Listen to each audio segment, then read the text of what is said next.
லூக்கா சுவிசேஷ புத்தகம் 2ஆம் அதிகாரம் 11வது வசனத்திலே, இன்று கர்த்தராகிய கிறிஸ்து என்ற இரட்சகர் உங்களுக்காக தாவீதின் ஊரிலே அவர் பிறந்திருக்கிறார்.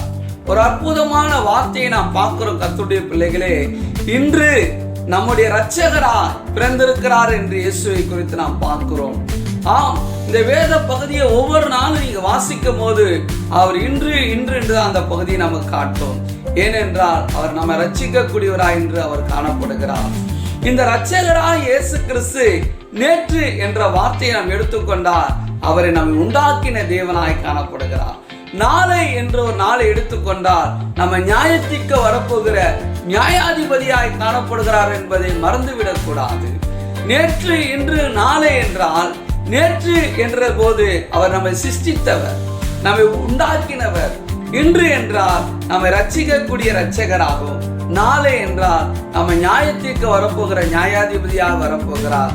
கிறிஸ்துவுக்குள் பிரியமான கர்த்தருடைய பிள்ளைகளே, இயேசு சீக்கிரமாய் வரப்போகிறார். நம்ம நியாயத்திற்கு நியாயாதிபதியாக நாம் ஜாக்கிரதையா இருப்போம். இன்று என்ற நாள் தான் உனக்கும் எனக்குரியது. இன்று என்ற நாளை நாம் விட்டுவிட்டோமானால் நாளை என்ற நாள் நம்ம நியாயத்திற்கு தேவாதி தேவனாய் இயேசு கிறிஸ்து வரப்போகிறார். இன்று நாம் முடிந்த அளவுக்கு நாம் தேவனிடத்திலே நெருங்குவோம். அவருடைய ஊழியங்களை நாம் செய்வோம். அவருக்காக நாம் பிரயாசப்பட்டு வாழ்வோம். கர்த்தருடைய பிள்ளைகளே, கர்த்தராகிய இயேசு கிறிஸ்துவினுடைய வருகை என்பது மிக சமீபமாயிருக்கிறது. வீத்திருங்கள், ஜாக்கிரதையாயிருங்கள், ஆண்டவருக்காக ஓடுங்கள். ஏனென்றால் இன்னைக்கு தான் அவர் இரட்சகரா இருக்கிறார்.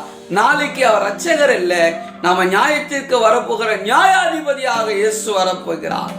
யாக்கோபு சொல்லுகிறார், இதோ நியாயாதிபதி வாசலர்களே நின்று கொண்டிருக்கிறார்.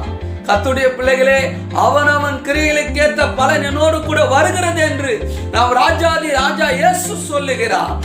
நீ ஆண்டவருக்காக செய்கிற, ஆண்டவருக்காக ஓடுகிற ஒவ்வொரு காரியத்தையும் அவர் சமூகத்தில் அவர் வரும்போது அவர் கொண்டு வர போகிறார். நீ ஆண்டவருக்காக என்ன செய்தார்? உனக்காக ஜீவனை தந்த தேவனுக்காக என்ன செய்தார்? இயேசுவை ஆசீர்வதி, இயேசுவை உயர்த்த நிச்சயமாய் நம்மை ஆசீர்வதித்திருக்கிறார், உயர்த்திருக்கிறார், நம்ம ரட்சித்திருக்கிறார்.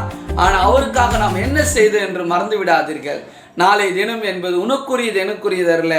அவர் நியாயாதிபதியாய் வரப்போகிறார். நாம் நியாயத்திற்கு முன்பாக நிற்க போகிறோம்.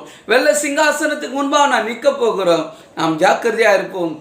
நியாயத்திற்கு நாம் தப்பித்து கொண்டு மகிமையின் கர்த்தரை சந்திக்க ஆயத்தப்படுத்துவோம். God bless you. இயேசு சீக்கிரம் வரப்போகிறார். ஆயத்தமாருங்கள்.